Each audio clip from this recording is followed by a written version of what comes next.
Guys, after one conversation with someone I deeply care about, I decided I will start posting my reflection on some uncomfortable biblical truths I have discussed in my latest book, The Paradox of Pain.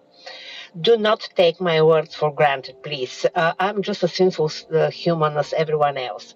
But I hope that my reflections will motivate you to read the Word, do your own research, honestly seek answers from Jesus. Today's subject will be: why did God allow incest at the beginning only to later declare it a sin? This question is very common, and the answer really comes down to timing and purpose. The core distinction is necessity at the beginning is not the same as moral permission forever.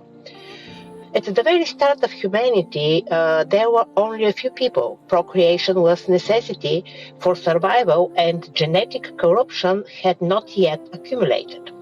Later, populations grew, genetic risks increased, and God established laws to protect families and society.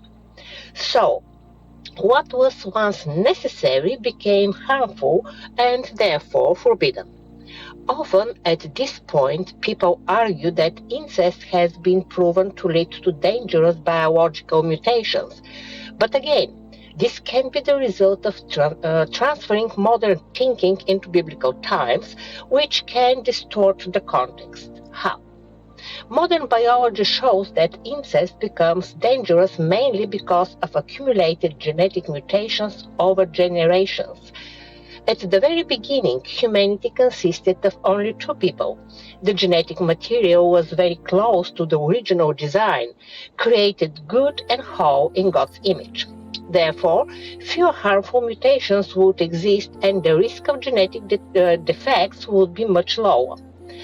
Over time, mutations accumulate, diversity becomes necessity, and close relative reproduction becomes dangerous. So, the biological risk is not constant but increases across generations. For example, the first copy of a document is clear, but if you copy the copy of the copy many times, errors start to appear. Human genetics works in a similar way. But the issue of incest is not only biological, it is also moral. And there we return to the crucial distinction we started with. Necessity is not the same as morality. At the beginning, there were no alternatives. Survival required reproduction, and the human family had to start somewhere. Later, society was formed, alternatives existed, and protection of family structure became essential. The moral rule changed because the context changed. It is similar to emergency situation where a medicine may be necessary to save a life, while the same medicine would be dangerous if used as daily habit. And then the next question arises: why didn't God simply create many Adams and many Eves? Well, let's think about it for a moment. God created man in his image from dust. He also created the dust from which he molded the human being. Even the name Adam reflects the human origin. Adam stems from Adamah, meaning ground on earth. Therefore, it is logical that it would not matter how many Adams God would have created.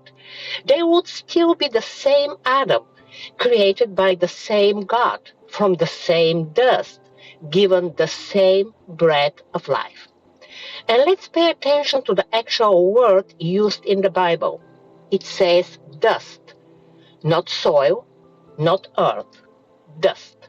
The Hebrew word is afar. This is the smallest, most humble part of earth, something insignificant on its own. We are a unique creation formed from the lowest materials and animated only by God's direct breath.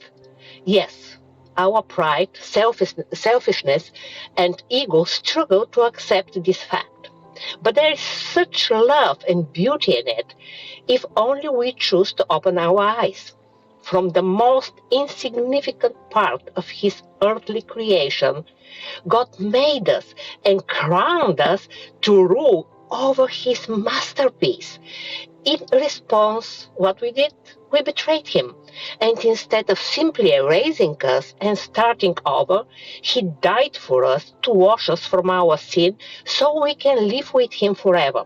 Think about that. So, yes, we are welcome to ask questions.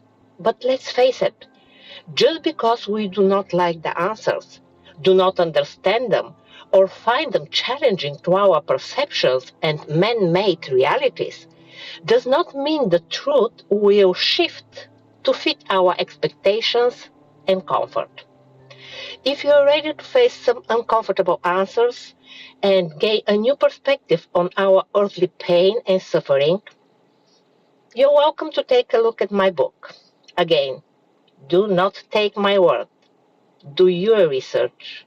Seek God on your own.